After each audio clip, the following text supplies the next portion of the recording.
Good afternoon, everybody. Thank you so much for your patience. We had some logistical issues getting into the room, so it's a pleasure for me to welcome you. I'm Danielle Pletka. I'm the Senior Vice President for Foreign and Defense Policy Studies, and we are here to talk. Excuse me. We are here to talk about Michael Rubin's new report, but also about a whole variety of issues surrounding it. For those of you who don't know why you're here, this is it. There are copies outside, Kurdistan Rising, Consideration for the Kurds, for their neighbors, and for the region. A really important and I think incredibly timely new report from Michael Rubin. But first, let me introduce the panelists who are sitting to my right. I'm sure most of them are known to you, but we're really honored to have with us Ambassador Lokman Faili. Ambassador Faili is the Iraqi ambassador to the United States. This is his last public appearance as ambassador, and so it's really with a great deal of sadness, actually, but gratitude for having had you that you join us here today. He was the Iraqi ambassador to Japan. He had a distinguished career in the Iraqi Foreign Ministry, and before that, during the bad times, he was in Iraqi exile, living and working in industry in the United Kingdom.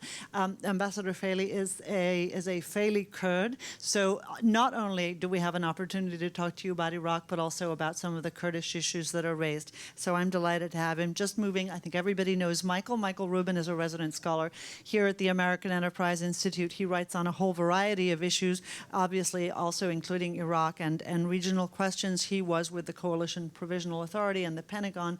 Before that, he teaches for the U.S. military as a valued instructor on aircraft carriers and for the Naval Postgraduate School before that. So, Michael. And not least, but certainly last, Ambassador Jim Jeffrey, who is currently with the Washington Institute for Near East Policy. I'm going to mispronounce this, Jim. The Philip Solondz. I did it right? Distinguished Fellow at the Washington Institute, previously Ambassador to Iraq, Ambassador to Turkey, Special Assistant and Deputy Assistant to the President, also a very long and distinguished career in Foreign Service. We did, I want to make a note, invite somebody from the coalition, the Kurdistan Regional Government, their representative in Washington, to join us on the panel. We really had hoped to have somebody to discuss the purely sort of Kurdish viewpoint. Unfortunately, they didn't want to join us. So we'll have to talk without them, but perhaps if there's somebody in the audience, we can include a bit of that perspective. Michael, I'm going to ask you to start, just for everybody's understanding. We're going to have a conversation here. The person who gets to talk the longest is always me because I hold the mic. But we're really going to have a conversation. We don't have a set piece of presentations. Michael, maybe you'd just like to start a little bit. Just talk about what the big takeaways are that you want people to have, just in case they haven't read this several times, cover to cover. Yeah, no, I mean, it probably makes sense not to wait for the movie version. But basically, the point of the monograph and the point of the work was to basically go beyond the value judgment about whether or not Kurdistan should become independent in any of its constituent parts. Ultimately, I'd say that's a decision for the Kurds, not a decision for me, but rather to look at some of the complexities that we're really not talking about. And if we just look at the most recent secessionist states, South Sudan, Kosovo, East Timor, Eritrea, Montenegro, not necessarily in order there. United Kingdom. well, perhaps. Most of those, and the United Kingdom's probably not an exception here, haven't exactly been resounding successes. And oftentimes, people could see the slow-motion train wreck well ahead of time, simply because many of the internal problems were being ignored as people waved the flag of nationalism rather than addressed head-on. So the question is, I mean, if the Kurds become independent, or if there's a broader confederation of regions, for example, how would some of those issues play out?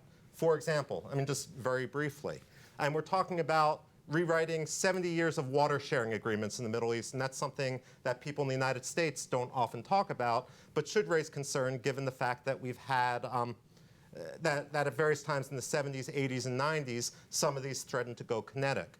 Other issues. If you don't have a unified government How does that play out against the backdrop of independence? What should the basis of Kurdish citizenship be in any Kurdistan that forms? Is it going to be geographic, or is it going to be ethnically based? If it's going to be ethnically based, how do we define what is a Kurd? If it's going to be geographically based, well, if it's going to be a broader geography, or ethnicity, I'm sorry, what does this mean for dual citizenship? What happens if some of that dual citizenship, Kurds want dual citizenship, but Turkey, Iraq, Iran, or Syria don't want dual citizenship? And one of the broader things, because I don't want to monopolize this, is also some of the economic discussions. Many people would look at Iraqi Kurdistan and say that the blessing of oil has turned to some degree into a curse. Things haven't gone as smoothly as people hoped for a variety of reasons. But when you read some of the Kurdish writing, specifically coming from Abdullah Öcalan, for example, the leader of the PKK, there seems to be a lingering hostility to free market capitalism and investment.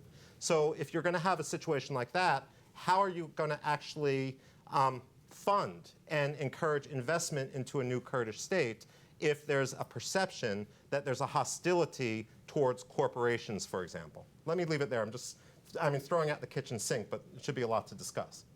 There is a lot to discuss there, but I want to ask you one quick question before I turn to the ambassadors, because we have a tendency to talk about the Kurds as if somehow it is a finite group. And I think when most people say the Kurds, what they actually mean is the Kurds of Iraq and the Kurds that are in the region of Kurdistan in Iraq. They don't mean the Kurds of southern Turkey or of northern Iran or of northern Syria.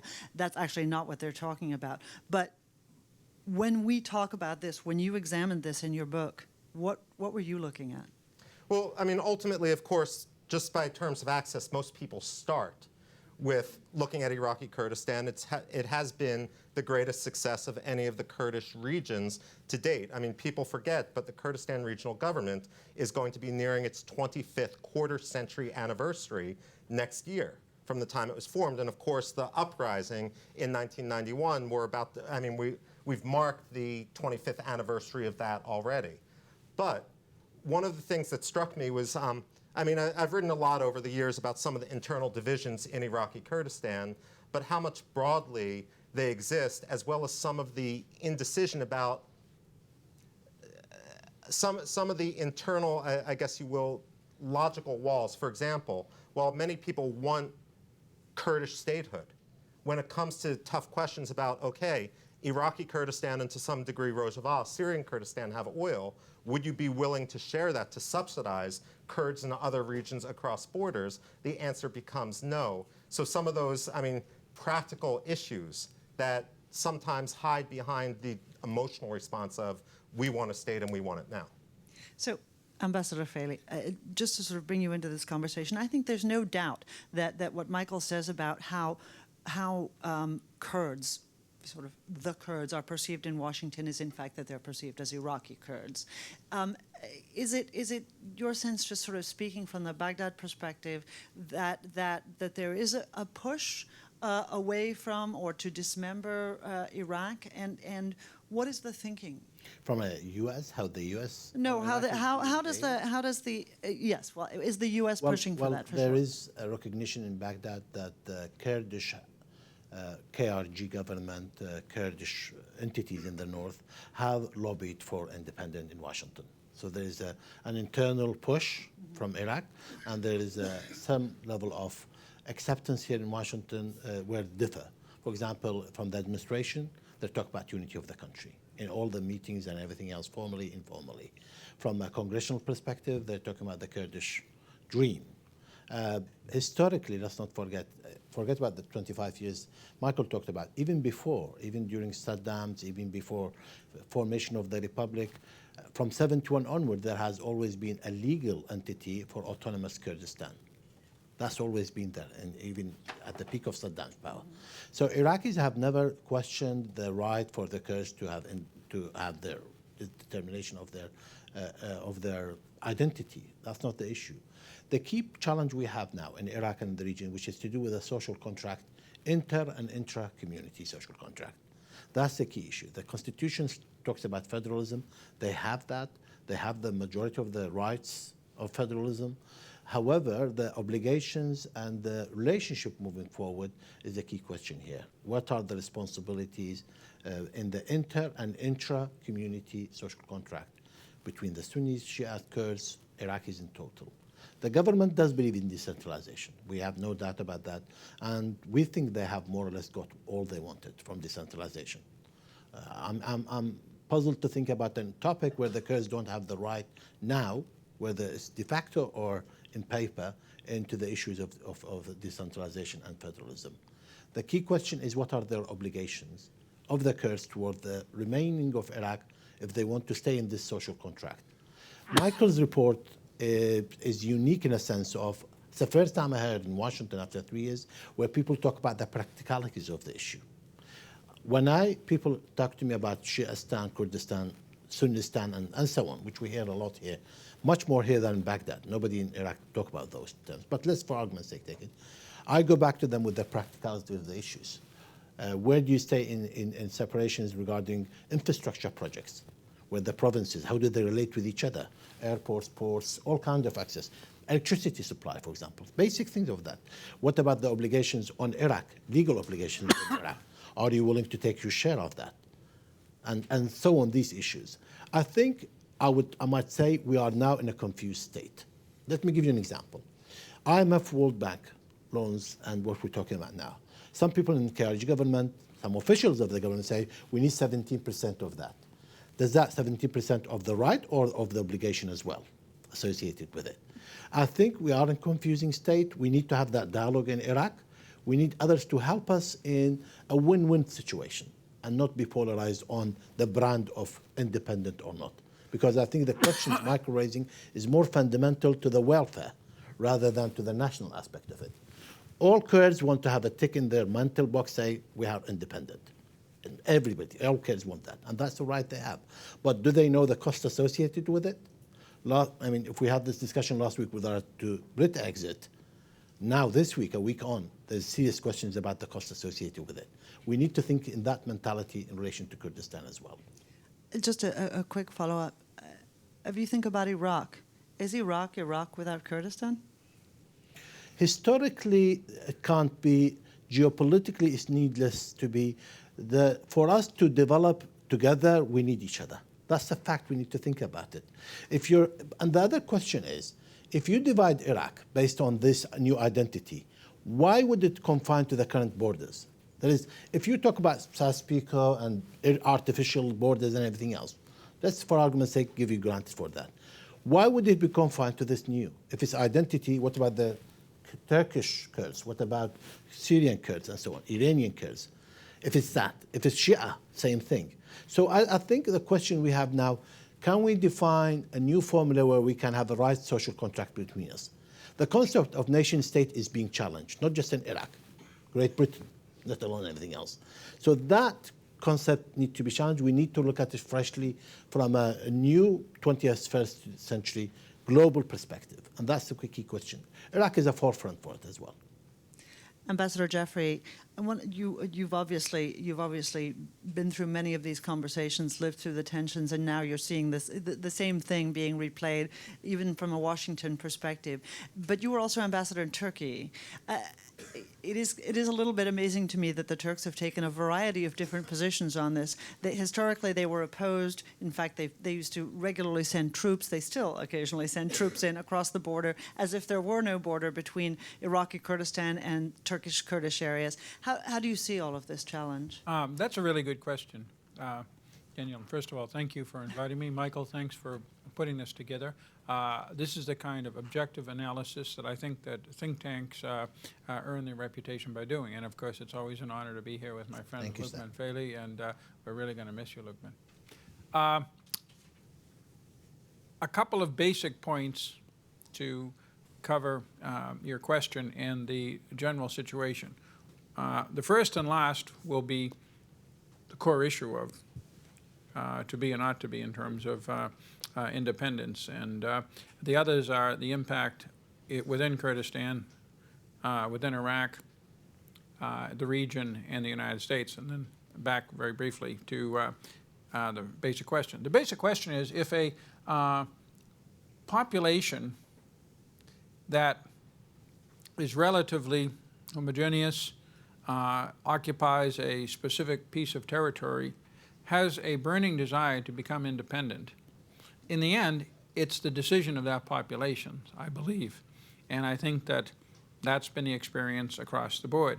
But I cited the United Kingdom not simply to get a rise from the audience, and thank you very much, but because from everything I know about the Kurdistan regional government and the people who inhabit it, pointing out the problems of South Sudan is not going to impress them because they think they are way ahead of South Sudan. I'm not so sure even the Kurds of Iraq think that they're ahead of London.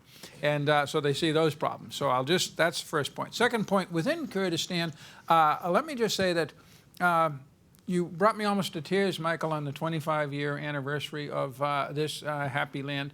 But having been on the scene, or close to the scene, on year 5 of that experience, we had the PUK and the KDP going at it with artillery, tanks, and massive fighting, inviting in the Turkish army, the Iranian army, and the Republican Guard, who marched up and took Erbil. So I would like to see more on what the entire span of the Kurdish population and the Kurdish political parties believe really behind closed doors. Not what they tell us behind closed doors, what they say publicly, but is this really the direction they want to go for a real thing? Second, within Iraq, and the ambassador hit on this, from my standpoint, I can't imagine an Iraq without the role that the Kurds and the Kurdish regional government of northern Iraq play in a stable Iraq. People look at Iraq and they say, oh God, the worst decision made by an American president in 50 years. Well, there's a lot of competition for that. But I will say, the country somehow is being held together. It's just gone through its 3rd replacement of a prime minister by constitutional means. It holds elections. It's managed to have 500,000 barrels of oil. Something is holding that country together. And it's almost a miracle. And I would be really reluctant to pull that thread to see what can come out of that construct and keep Humpty Dumpty still together. The region. When you wake me up in the middle of the night and say, your views on a fascinating, culturally absolutely rich Muslim mountain people in the former Ottoman Empire, I might say, the Kurds, or I might say, the Albanians, because I was also ambassador to Albania. And what I learned from my experiences in the Balkans is, we like this is a quote, a British or a French diplomat once said about Germany in the Cold War, we like Albania so much, we're happy that there are about 4 Albanias and Albanian quasi-autonomous regions around the Balkans as opposed to 1 Albania. And I think that's also a factor that we can get into in this discussion about when we say Kurdistan, what do we mean Kurdistan? Because Masoud Barzani would roll over in his grave, were he not still alive and doing well, had he heard Öcalan's quotes being something that would drive the economic policies of the Kurdistan regional government. Because in every respect, I think Barzani and the people around him see themselves as ideologically and politically opposed to them, to the United States. And obviously I'm not in the government anymore, but I have a pretty good sense of how governments react to things like this. So I'm going to say 2 things that are contradictory, because that's what people in the government do too. So just because I've left doesn't mean I can't resort to that, or return to that. First of all, we will support a Kurdistan. And I don't mean that just as boilerplate. Frankly, there aren't that many success stories in the Middle East. The United States has had a big role in it. So of course we'll support Kurdistan. We support Kurdistan right now. But behind closed doors in the White House, in the State Department, Defense, Pentagon, CIA, out in the field, the degree of support and how far out you're going to go on a ledge to support your buddies, to some degree, in a world full of priorities, all of these little friends saying, help me, help me, help me, me, is going to depend to some degree, not will answer the phone call, how quick we answer the phone call is an issue, will depend to some degree on whether our little partner, ally, friend, whatever, is doing things that we think are good, and make sense, or doing things that we think are counterproductive for them, and more importantly, counterproductive for how Washington does its business. So that needs to be kept in mind. Finally, the last thing, and I get back to the Kurds. Looking at the Middle East today, what's happening next door in ISIS, the looming threat of Iran, the problems of Iraq, the continued presence, as we saw yesterday, of ISIS, you would have to be irresponsible as the leader of an autonomous region with some millions of people, a strong military force, and an economy to not at least keep that option open just in case. At a very minimum, that is something that any serious Kurd has to think about. So I'll stop there. I'll get back to Turkey later. I may just interject here on a few issues. First of all, I agree with the ambassador. Look, there's two Romanias Which today. one? Ambassador Jeffrey. I agree with both of them. I can be diplomatic sometimes. There's only one ambassador here. There's a former official. Okay. But there's two Albanias. I mean, Kosovo and Albania, not counting the other regions. Two independent Romanias, Romania and Moldova. There's two Palestines when you consider Gaza and the West Bank, each with different governments. And there's 22 Arab Thank you states. for not saying Jordan. Okay. 22 Yeah. Arab states.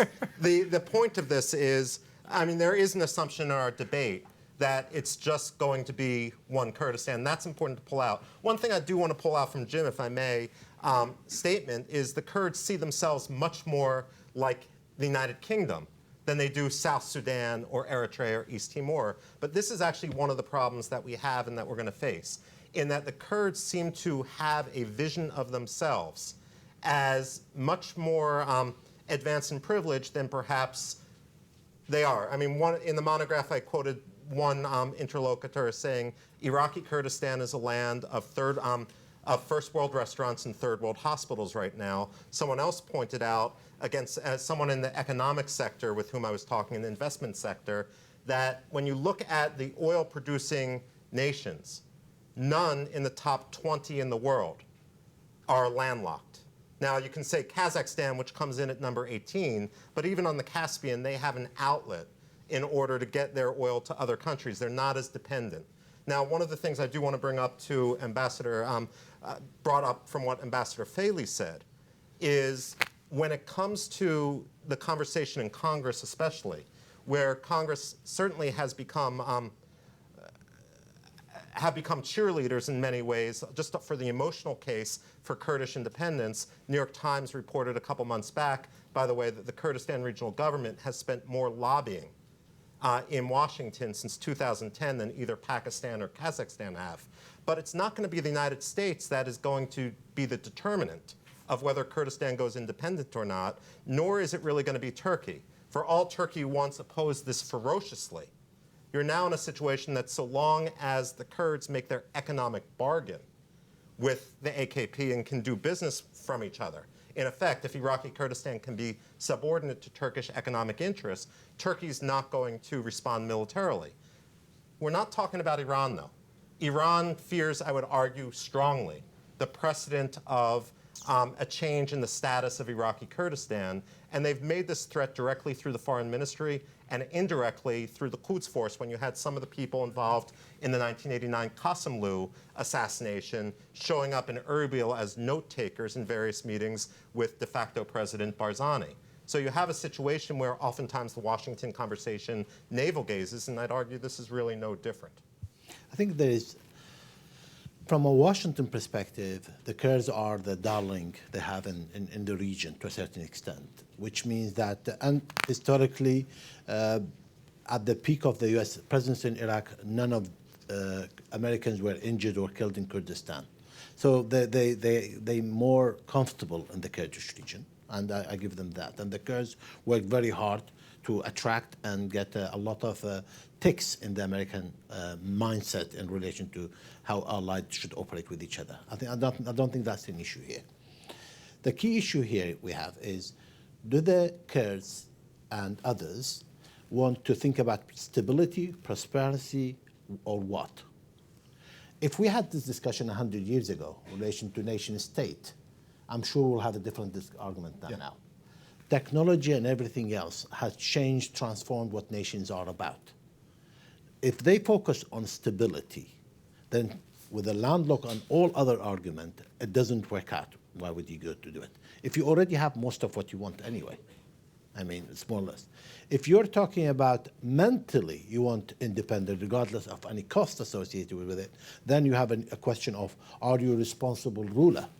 And does this help you in your long-term relationship? The region itself is not democratic. We don't have the East Europe versus West Europe. We don't have Germany, East and West Germany embracing each other. We don't have none of that. The United States is far from the region.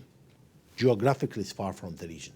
Even if you have the international support of the United States, it doesn't mean it allows it enough, doesn't give it breathing space for it to work, to function. So here the Kurds have a major question to ask. How good a relationship do they want to build with the others, the neighbors, and how much are they willing to reflect on their needs versus the situation they're in?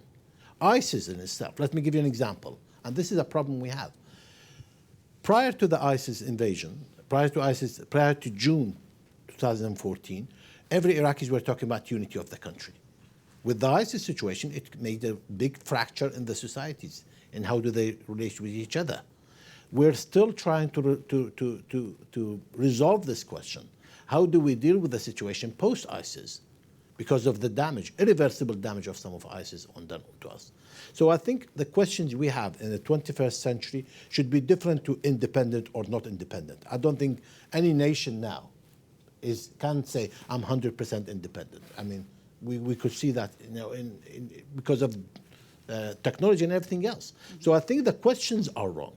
The key question should be, do Kurds want stability, prosperity, development, and do they want to be in more harmony in the region or not?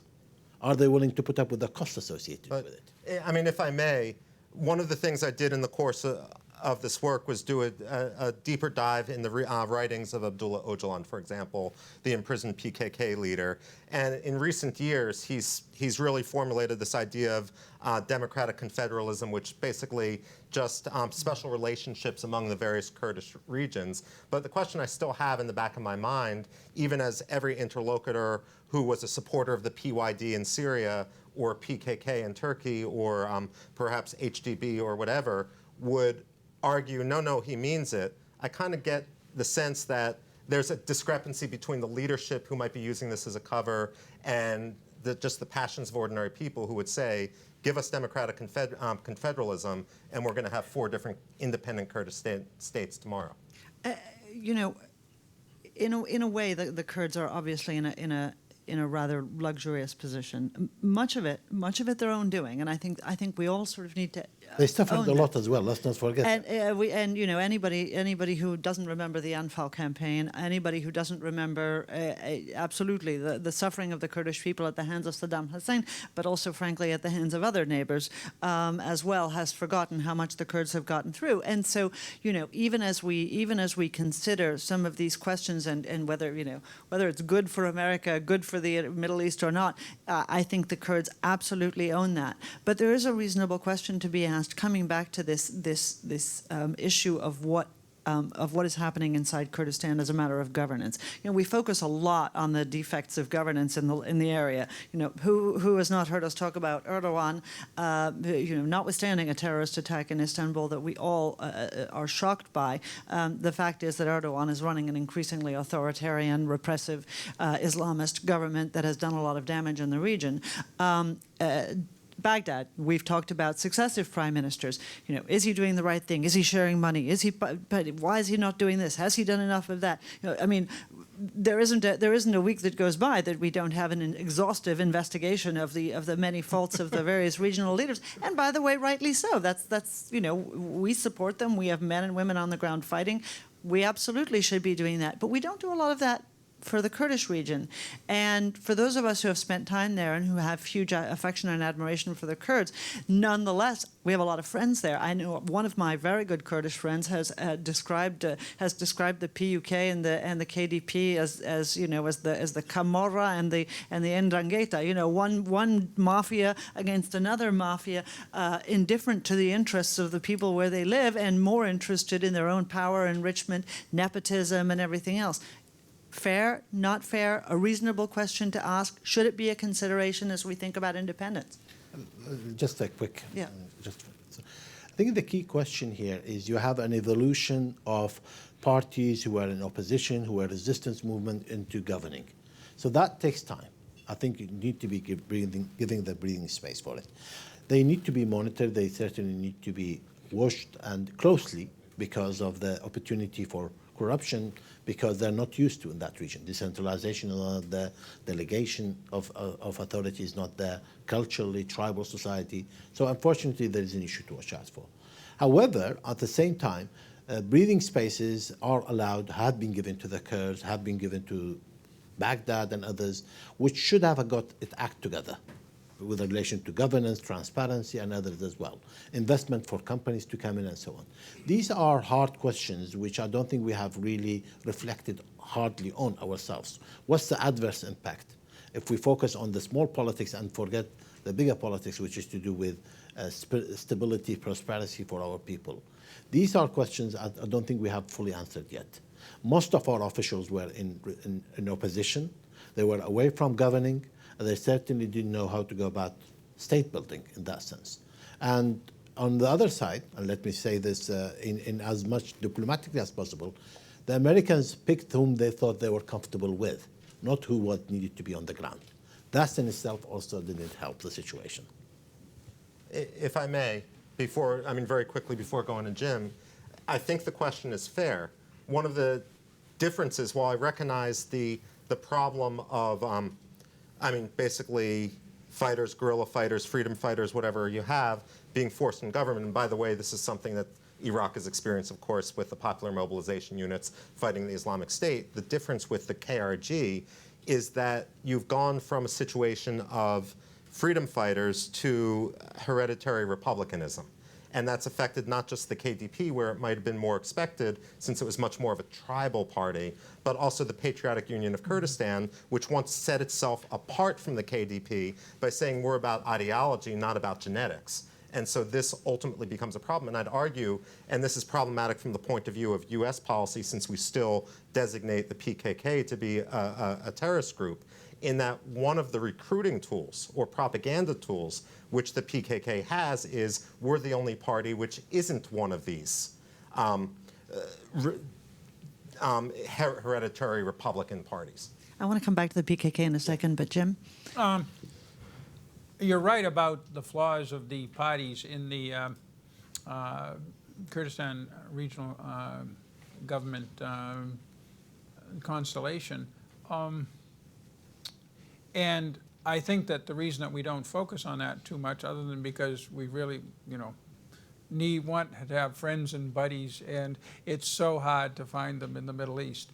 And there are so many disappointments, and I've been ambassador to many, not many, but ambassador or senior official to a number of disappointments. And the Kurds, and I to some degree misspoke when I said, look, we've supported them a lot. We actually supported a lot of countries a lot and entities. The point is the Kurds made better use of that support than most did. And that's one reason why we don't look too closely at their democratic workings. But while that's an important subject, I don't think it's central to the issue we're discussing today. I'm not as interested in the different ruling styles of the two major parties, not to speak of the two Islamic ones in Iran, although I agree with Michael that you're beginning to see some similarities with the PUK, which we always thought was, it's part of the Socialist International, for gosh sake. But I'm more interested in whether they're in agreement on, what they're in agreement on the issue that we're here today for, independence, and what they're not in agreement on. Because despite their different flavors in many respects, there are certain things that they do agree on. the need for a strong Peshmerga force, albeit one that's mainly divided by parties, the need to share the oil revenues for the greater good of the people, and the need to maintain a very significant degree of autonomy. And because there is agreement for those things, they pull together, and I've seen this repeatedly on the ground, they pull together when the going gets tough, be it with ISIS or be it with things coming out of Baghdad or threats from Iran or threats in the past from Turkey. And that's pretty effective and pretty potent. To the extent that they can agree on a position, a real position, not what one or another of them says, on independence, that has a lot of clout. I'm just not sure I know exactly what that is. I just want to push back a little bit, and we can just agree to disagree. I'm not sure whether I would be as optimistic with the degree to which they pull together at certain times of crisis, especially vis-a-vis Iran. I mean, when we look at the civil war, you already outlined the players. And what I fear in the future, and this is what I fear in the future, is basically if you have a fragmented Kurdistan that becomes independent, the United States has defined itself in recent years, and it's not just a matter of the Obama administration, of not necessarily fulfilling its pledges to allies, not necessarily standing by allies when the going gets tough. So you have a situation where Turkey has, I mean, we've seen proxy wars in Libya, we've seen proxy wars in Syria.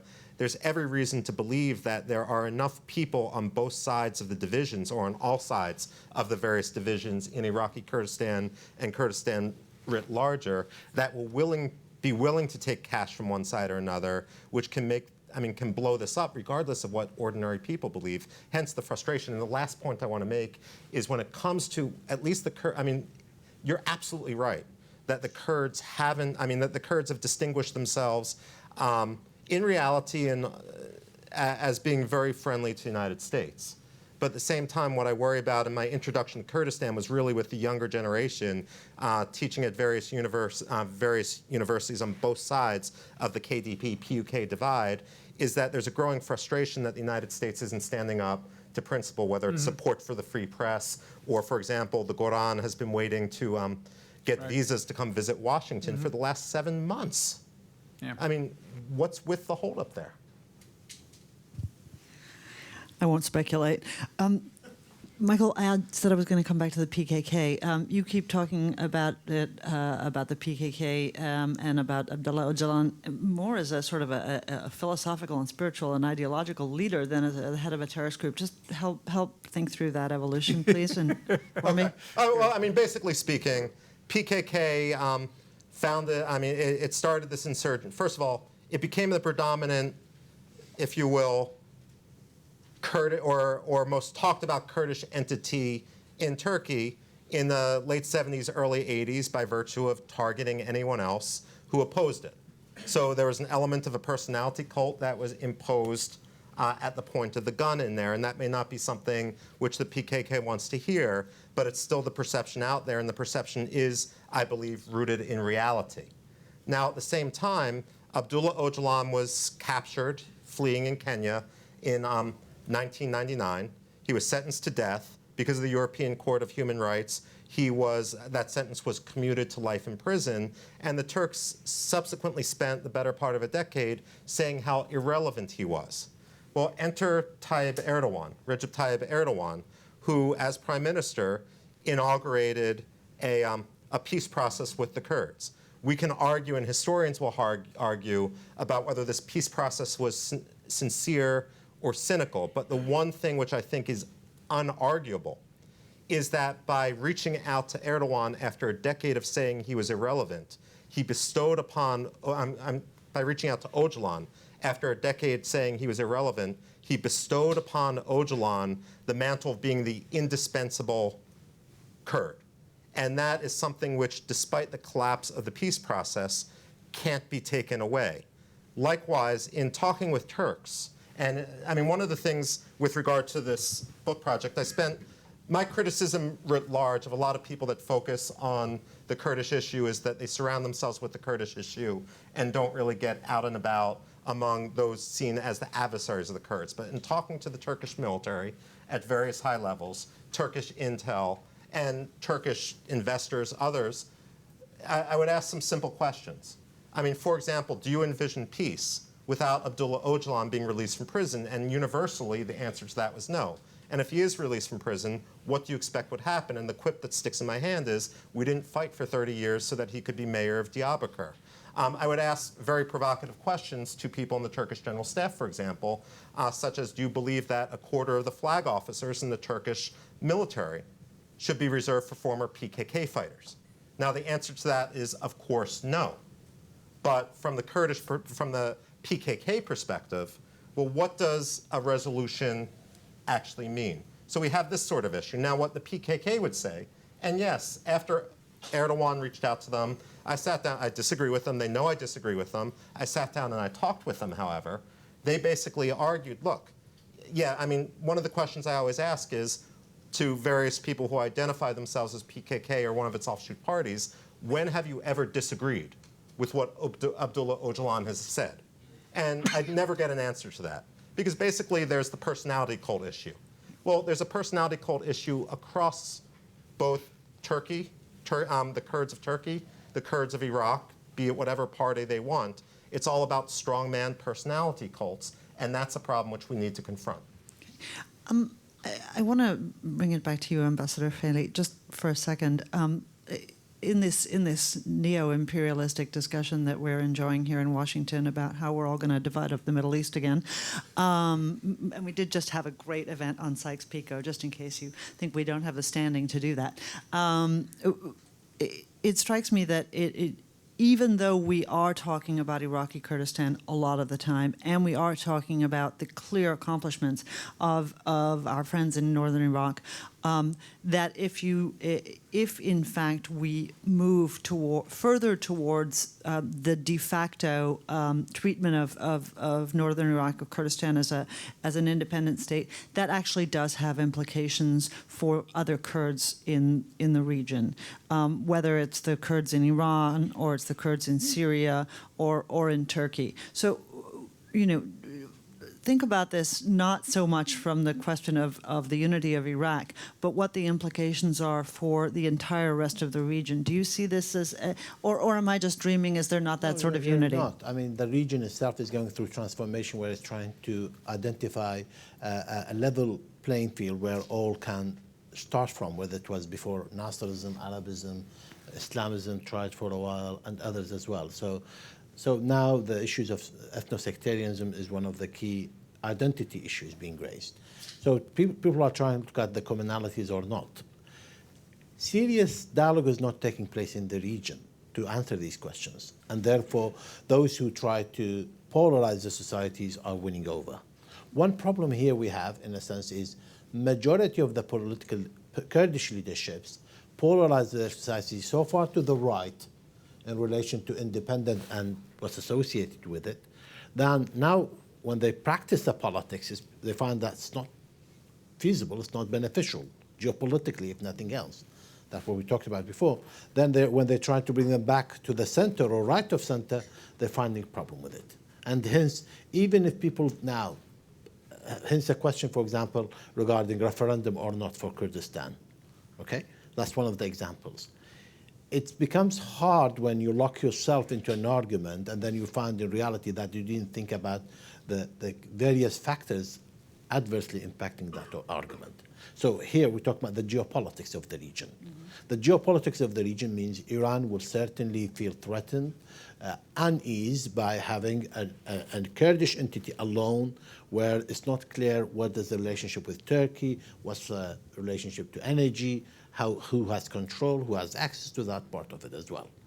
Bearing in mind, more so when you don't have a unity within the Kurds, like what you have now in relation to the parliament, in relation to governance and all aspects of it, as governments and so on. So that allows for other countries to think about an opportunity to influence it. So that's the one problem. You have the same in Turkey. You have the same what we talk about the Kurds in Turkey and so on. Syria, which is more autonomous moving on, and the relationship the United States is trying to have. Unfortunately, without a dialogue of a sense in relation to where is the stability we want to have, because it's a zero-sum game now, unfortunately. Where is the stability which we have to have Without that dialogue, then it becomes an area of instability to the globe, which means more interest and so on. Here, the Kurds have more or less had better ability to access Washington and to influence the discourses than may have been the situation on the ground. That's another issue. I mean, if this discussion is beamed into part of Iraq, they will say, why are we having that discussion?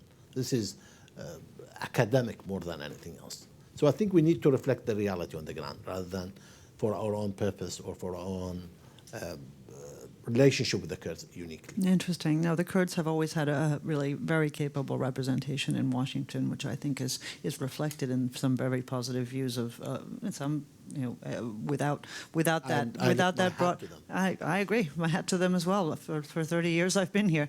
Jim, I guess what I'm trying to press at is the broader implication, and that's why I brought up the great Sykes-Picot question, is because I don't think that anyone, you rightly said, if a group of people want independence, it's kind of hard to argue.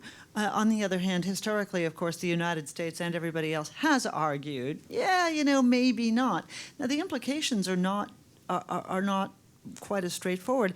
I brought up, obviously, the kind of the ethno sectarian view of it, which is that the Kurds are here, there, everywhere, although they are reasonably contiguous. But why? I don't understand, I guess, why stop there? The Houthis have a case in Yemen. The Shia have a case in southern Lebanon. Frankly, although you weren't supposed to say this, Michael, the Palestinians have a case in Jordan.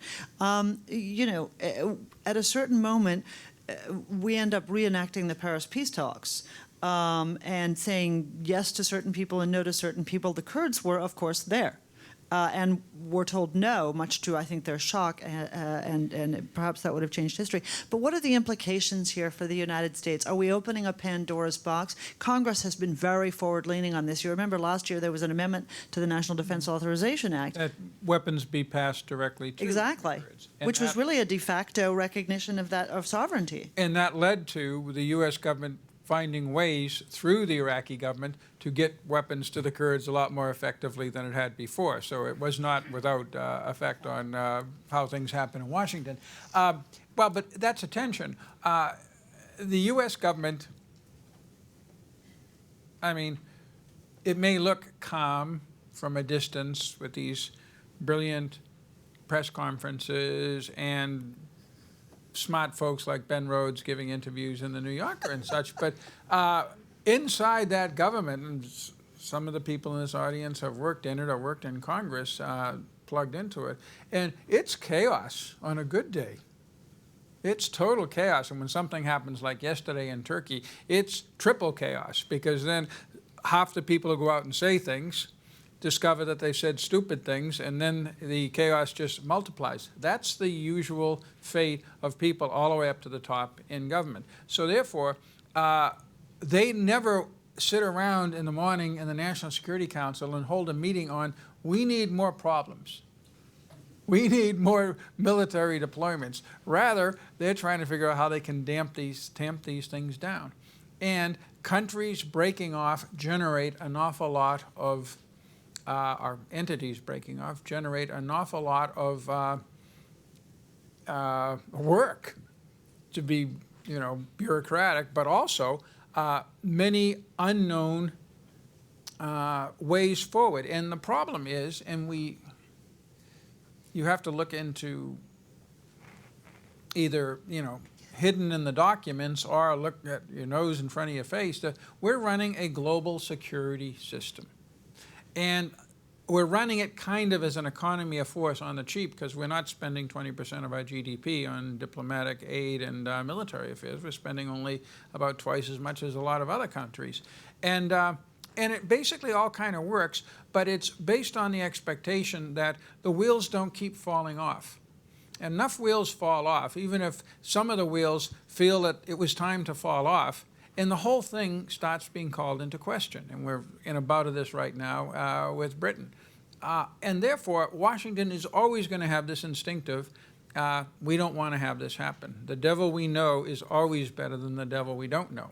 So you have that tension, and at the end of the day, you know, populations decide, even though Barack Obama went to London and warned them what would happen if, you know, they voted for independence from the EU, they voted for independence. And now we've got a new situation, and we're rushing off to embrace the British and telling them we'll love them. So you have this tension back and forth. It doesn't mean Washington isn't serious.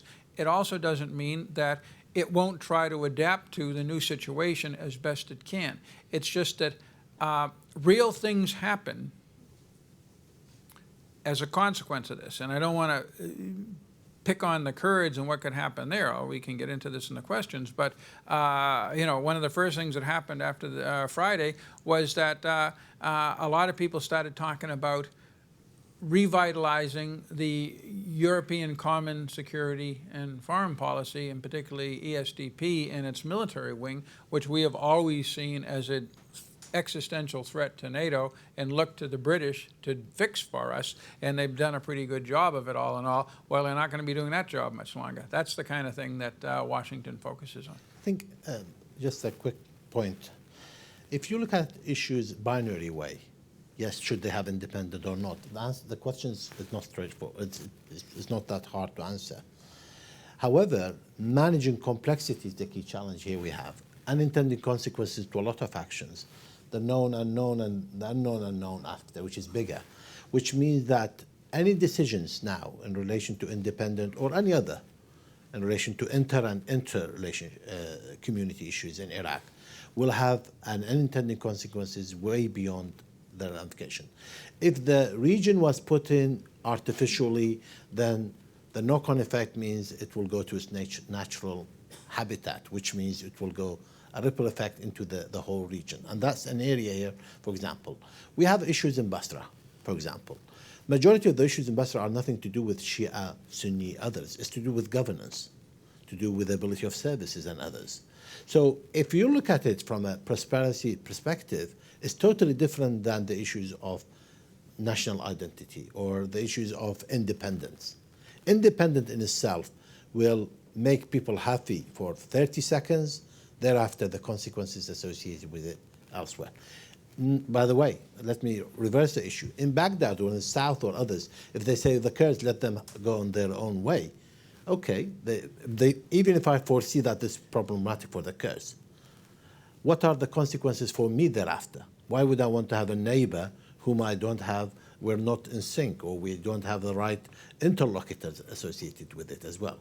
So I think there is a lot of transactional cost associated with it people don't see.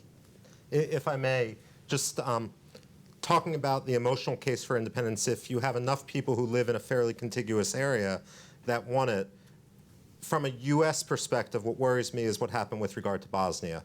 I'm not saying Bosnia shouldn't have gone independence, but Washington was pretty much caught flat-footed when Germany had recognized Bosnian independence, then when Bosnia descended into a state of war. And suddenly the situation became much more complicated. The nightmare situation for me, in short, with regard to Kurdistan, is that if Iraqi Kurdistan declares independence without some of the key issues regarding border disputed territories and so forth being addressed, then ultimately there could be chaos, but I'm not sure the United States would answer that 3 a.m. phone call. Now, Jim has talked about a few times about the British case, and I was talking to a British Commodore on one of the U.S. carrier strike groups who, ahead of the initial Scottish referendum, basically reminded, just from a defense standpoint, and all of the United Kingdom's submarine bases, which are crucial for its nuclear defense, are in Scotland, and that there is no way that the United Kingdom or the rump United Kingdom would allow those sub-bases to devolve along with Scotland, that there are plans to prevent that.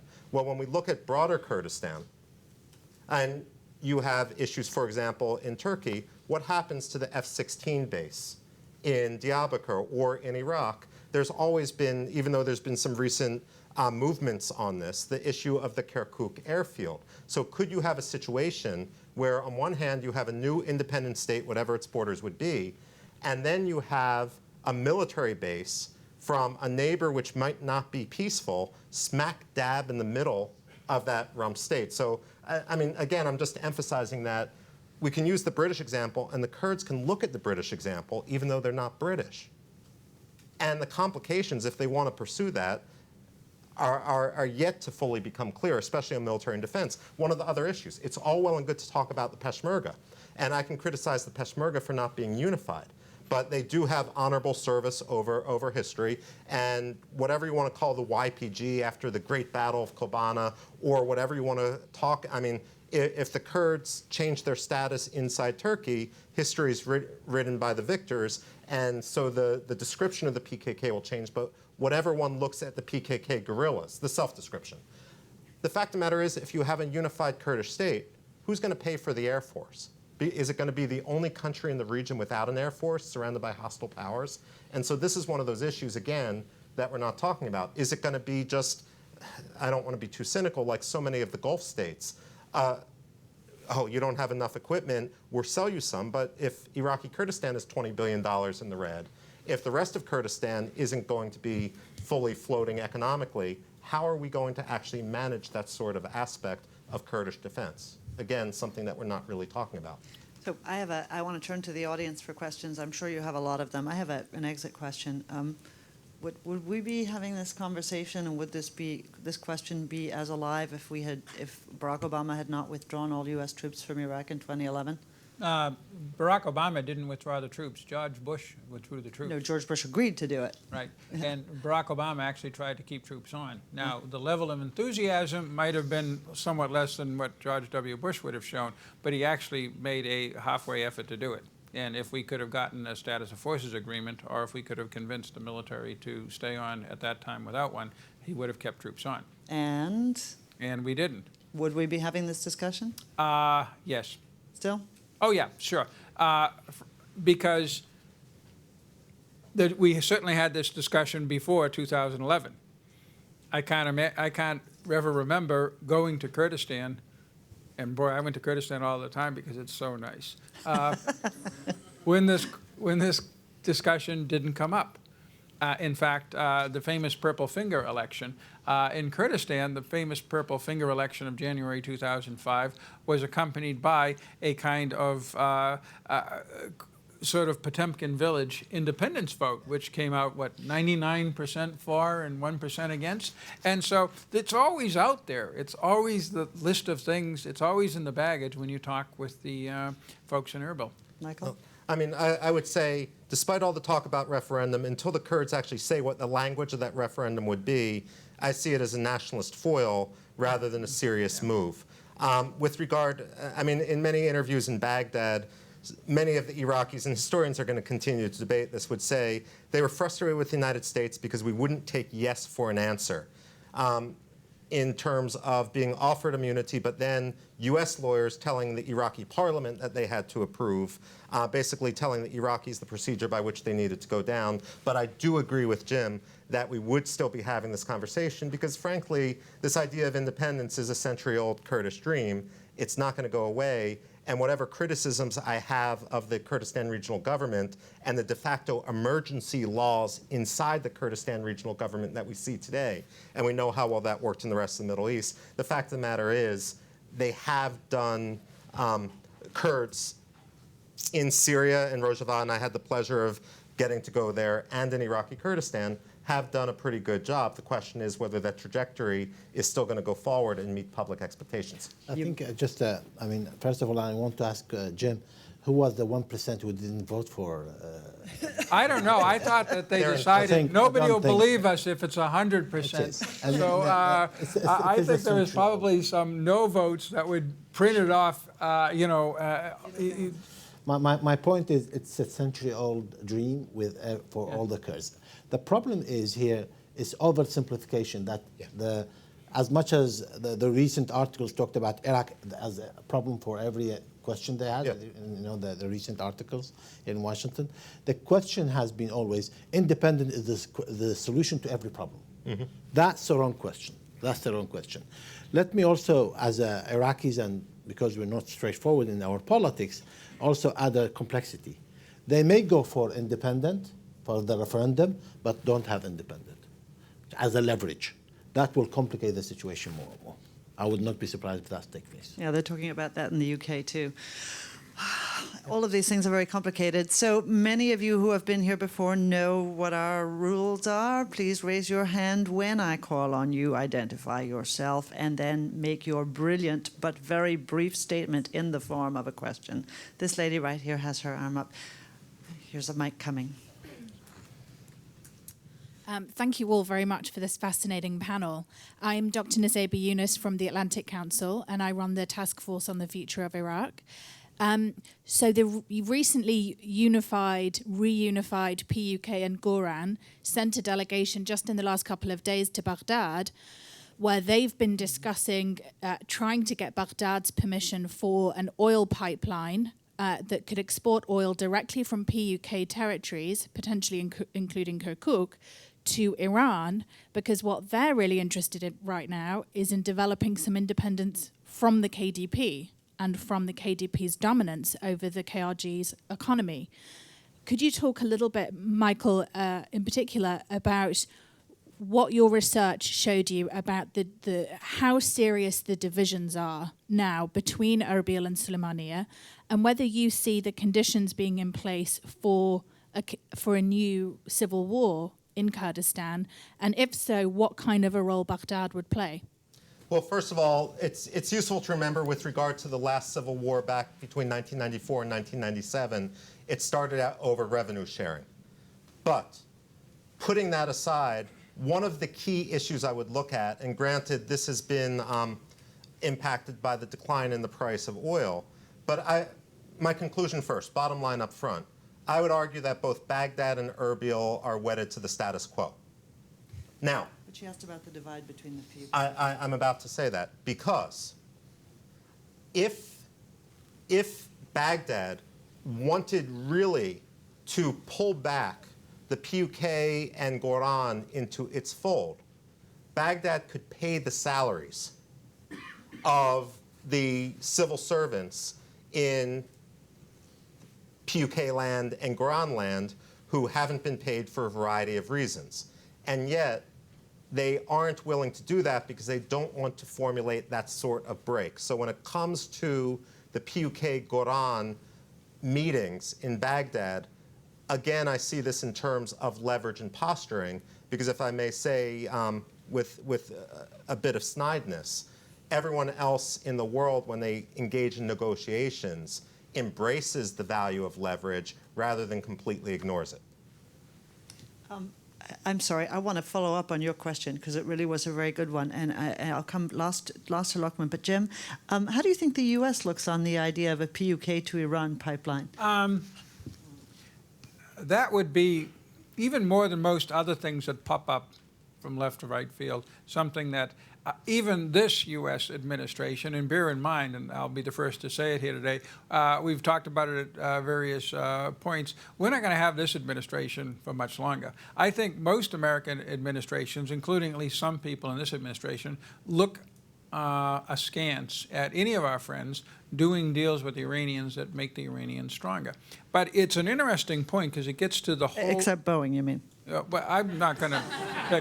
That I do believe that was a specific congressionally mandated cutout. Thank you. Okay. Anyway, it does get to the issue of Turkey, which I ducked the first time around, but I'll dabble at it a bit. The power balance between the KDP and the PUK, despite some really nifty things about the PUK. Peshmerga units tend to be actually better disciplined and more effective, and there are some interesting things in Sulaymaniyah, is determined by the fact that the KDP owns a relationship with Turkey. It's been bad for the last decade, more or less it's been much better, but Turkey is two things. That is where the F-16s come from, and it's where the oil and eventually gas goes. And as I said, the KDP physically owns the border. And so the PUK, to some degree, is trying to develop, I mean, it doesn't have a border. does have a border with Turkey, but it's, first of all, you have to pass through the Kandil Mountains where the PKK is, and it's really, who wants to have Hakkari province as your neighbor? I mean, there's no way out. But it does have a border with Iran. That's also a mountainous one, but and it's had a long-term closer relationship with Iran, including in the Civil War. So I'm not surprised. It's trying to find a diplomatic buddy, too. One like Erdogan is going to be hard to find in Tehran. It also gives you a good example of the complexity we're talking about, which is the situation here we have. Historically, the gateway for the Kurdish liberation movement was historically on Iran rather than Turkey, and other aspect of it as well. So here, landlocked does mean ramification in relation to what we're talking about here. But I would also just say it does, where the Kurds are making a tactical mistake there, or the PUK and Goran are making a tactical mistake, is the image between the Kurds being pro-American and southern Iraq being under in the pocket of Iran, which isn't a true image. That still is the conventional wisdom in the United States. In reality, for anyone that visits both southern Iraq and Iraqi Kurdistan, Iranian influence is about even in both. The biggest difference, I would argue, is Iraqi Kurdistan can be a lot more dangerous for Americans in this way, just because the Americans aren't primed to perceive the Iranian influence there. Table over here, this young man. Hi, Brian Garrett Glazer from the Cypher Brief. The other end is the actual microphone. There we go. Thank you very much. We won't say that he used to be an AEI intern then. Once again, I'll try. AEI, Second time where around. up is down and down, yeah. Brian Garrett Glazer from the Cypher Brief and former intern of Dr. Rubin. Thank you all very much. It's been a brilliant discussion. We sit here. We sit here in almost a week out after the Brexit vote, and we saw what happens when you don't consider the ramifications before you make a decision like this. So, first of all, thank you for this conversation. Has I think opened our eyes a little bit to all these ramifications we need to talk about, and the Kurds need to talk about. Dr. Rubin, you mentioned briefly the possibility of a proxy war breaking out inside Kurdistan. Could you talk a little bit more about that, how likely that is, how that would play out? Because I think that we kind of rushed past that, but that sounds like a huge problem. Well, first of all, a proxy war isn't likely.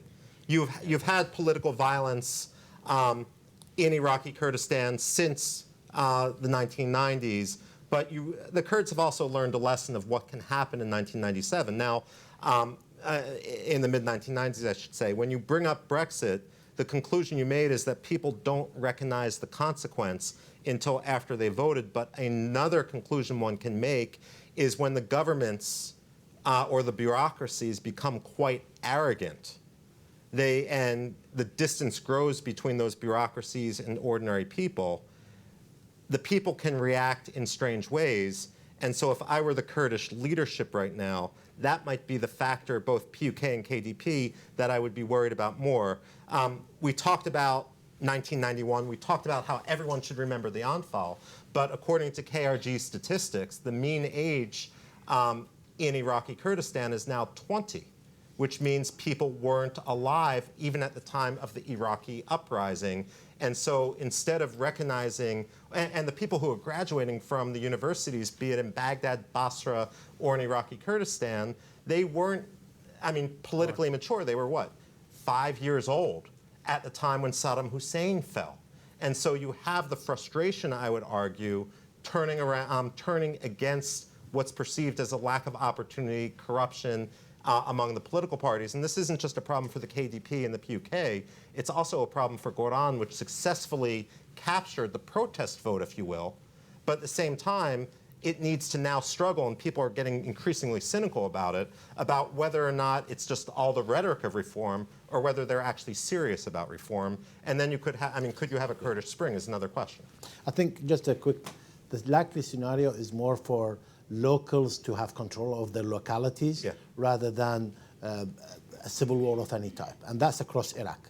The problem here we have is that people may be content with what they have, and there is enough checks and balances, including the US role, to make sure that there isn't any fighting. However, that doesn't mean that they will collaborate closely with each other. This is really it's a lesson for Baghdad as well. It's a lesson for, frankly, for us. Administrative federalism. Right. That's yes. Well, I And mean, actually, when it comes to administrative federalism, the biggest opponents to that, of distributing the oil wealth in the basic of district or sub-district, is actually the Kurdistan regional government, because they see it as eroding the power of the KRG government. this gentleman. Thank you. My name is Farhad Aladin. I'm the political advisor to Iraqi president, and I'm a Kurd. What I have here today is a little bit of more to do with the complexity and the problems that Michael is presenting, although I'm at disadvantage that I haven't read his book yet. Yes, the independence of Kurdistan is going to be a hugely complex problem, but we just simply cannot deny a nation to dream about their independence, or even we ask them to do so. So the referendum, there's a lot of people in Kurdistan now says there's no need for a referendum, but as Jim said, there was 99, maybe 0.9% who voted for it. But is there really a movement today in Kurdistan that asks for independence? Today, until this minute, there has been no project submitted formally by any political party in any part of Kurdistan for independence. There isn't. Formally, nothing has submitted. There is talk. There's a lot of debate. There is a lot of debate within the Kurdistan intellectuals who are talking about the independence and how it could be. And be sure that we know the complexity and we know the problems. And there is no need for us to go and compare with Kosovo, South Sudan, or whoever, because we understand we are landlocked. We understand the challenges. We understand. I do need a bit of time because what I have here is quite a bit. But one thing, if you don't want me to carry on, I will do that. But definitely there are plenty of challenges. We are well aware of it, and we will work to make sure. But what is missing from these arguments is what are we talking about time-wise? Are we talking about tomorrow, or 10 years, or 50 years?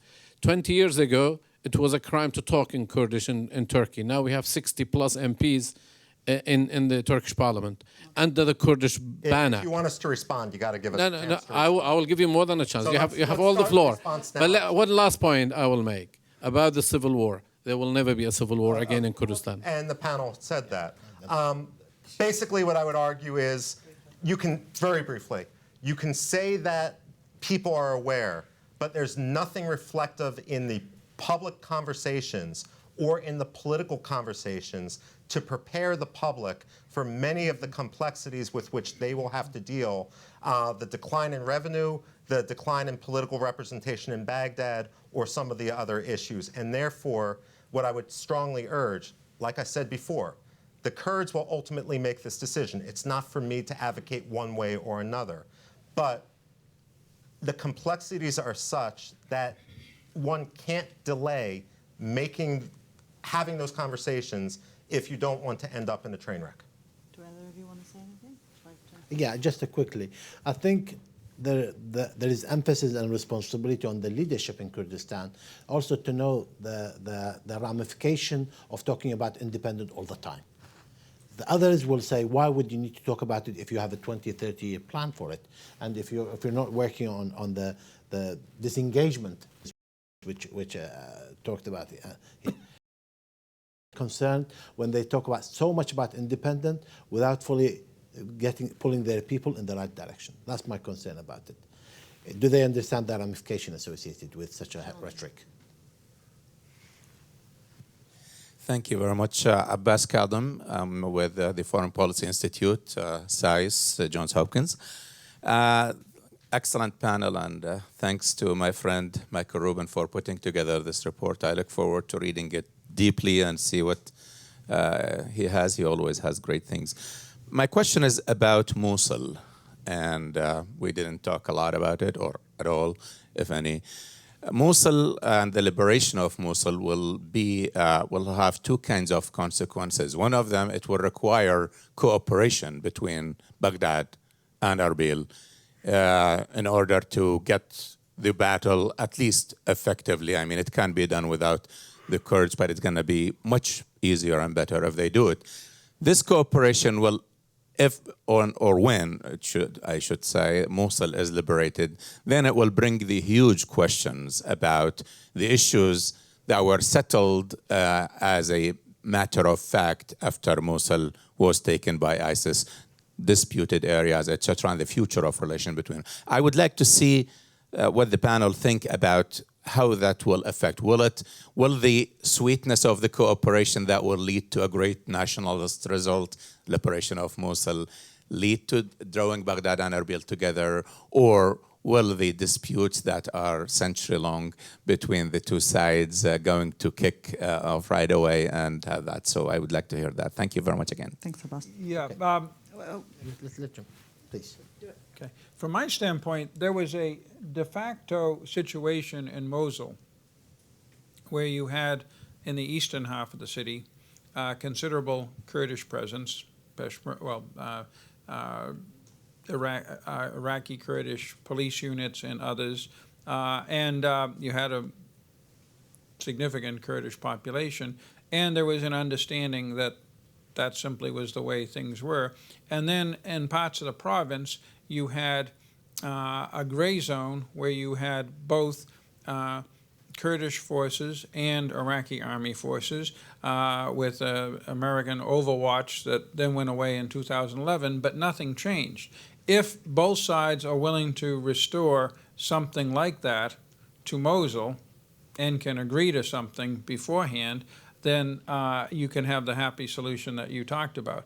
Otherwise, there will be a lot of tugging and pulling, as we see at, I always pronounce it wrong, Tuzkumatso, and other places where you have either Iraqi government forces or particularly the Popular Mobilization Forces coming up against Kurdish security forces. So it is something that people worry about. It's just that it shouldn't delay unnecessarily the takedown of Mosul. I think on a security perspective, cooperation with the Kurds, others, I think they are on the same page. I don't see an issue there. Everybody decided ISIS no longer should be there or have the breathing space. So to that effect, I'm not worried about the security collaboration in relation to liberation of Mosul. There is concern about the post-liberation politics. However, my perspective on this is, unfortunately, as Iraqis, Kurds and others, we have not had what you might call closure on a lot of issues prior to 2014, prior to the situation, whether it's Kirkuk or disputed territories as well. Now we have a bigger areas to worry about in relation to disputed territories. De facto status may also be an element. Turkish incursion may be another element of it. Tribes, Kurds from Syria situation also became a factor. PKK became a factor. So unfortunately, it's more complicated. I don't think we yet have had a formula for the dialogue, let alone for the solution. I think we're a long way away from finding a stable solution or a platform where we'll all have a dialogue. How do we address these disputed territories? To that effect, I think I am concerned about it, yes. And then we'll take one more question. So we'll keep it quick. You keep it quick too. Hi, Humam Zaini, analyst at Ernst & Young. Thank you for this wonderful panel. My question is, in 2014, Yazidi, Assyrian, and Turkmen towns were abandoned by the Peshmerga and the ISIS advance. What would be the status of minorities in the independent Kurdistan? That's a very good question. And what I would also, and it's one of those questions that isn't fully resolved. One of those issues for further dialogue. Generally speaking, Iraqi Kurdistan can be very tolerant so long as you subordinate yourself to the powers that be. If you have other political viewpoints, that's another issue. And one issue that comes off of that, which also isn't fully addressed, is the issue of transitional justice.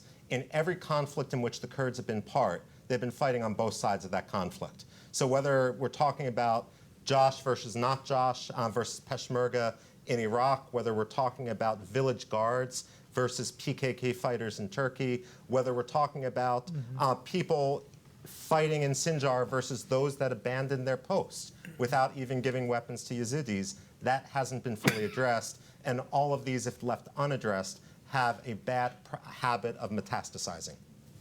Let's take one last question from over here, this gentleman, and you're it. Thanks for a very exciting panel. I look forward to reading this work.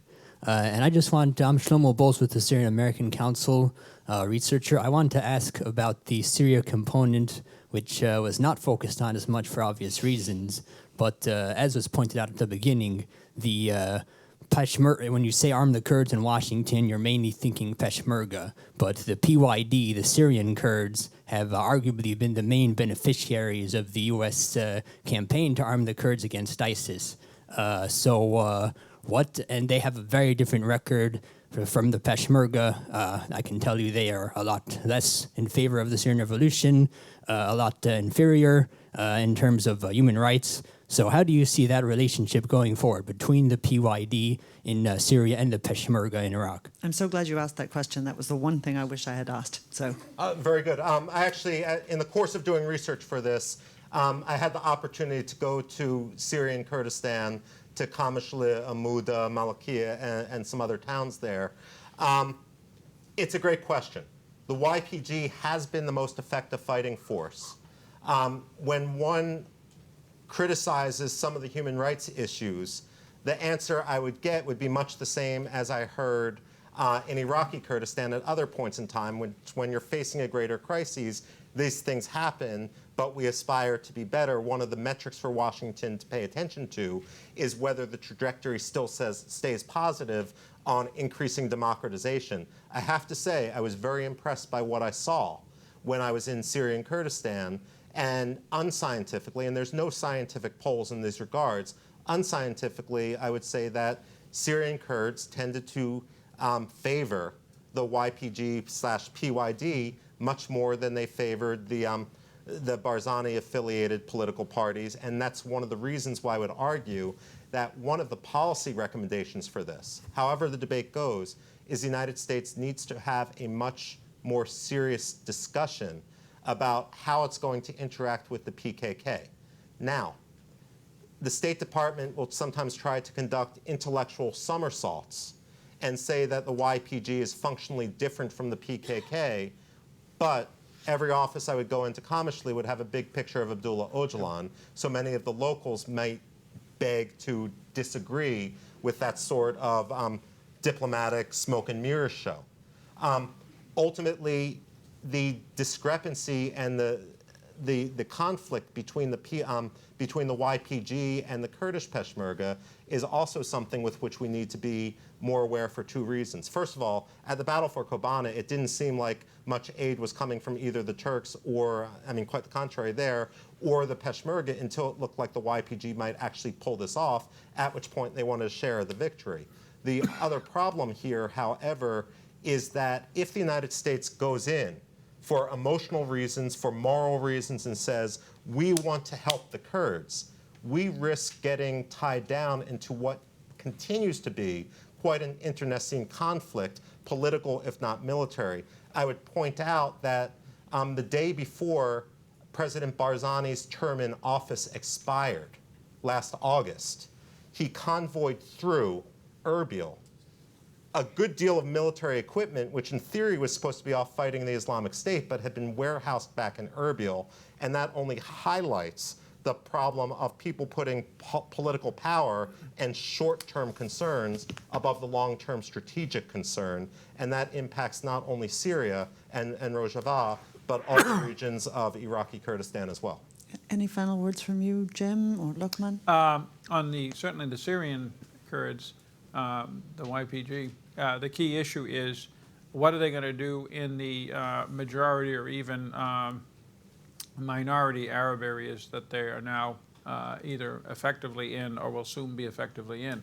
I haven't seen a good answer to that. There is the whole separate issue of their relations or unrelations with Barzani in Iraq, but that's an issue that you can almost put on the shelf, but it's a much more urgent issue to figure out how they're going to deal with the Sunni Arab tribes that they're coming up against. Could I just thank my interns? You could? Yeah, I mean, there's several interns, and also in the court, I want to thank the interns, former interns who are here, all of whom have gone on to bigger and better things. My research assistant, Tara Bini. I also do want to thank, there's several people in the audience who are acknowledged in the book. Some people chose to remain anonymous, so I won't call them out here. But several people, unfortunately, again, not the KRG, accepted invitations to go over previous drafts of the work to basically be a murder board, to basically push back on certain issues, to force me to qualify, to convince me that I was wrong on this, that, or the other thing. And I want to thank them for the time. Many of them came in from significant different distances to do that. So I just want to this wasn't a study group. I bear full responsibility for the conclusions. But at the same time, I got a lot of help. So I just want to give a shout out to about a dozen people in the audience here. Well, and let me thank you too, Michael, and Ambassador Jeffrey, Jim, Ambassador Ferry Luckman. Godspeed to you in your future endeavors. We're really, really going to miss you, but I hope we'll at least have you in Washington some of the time.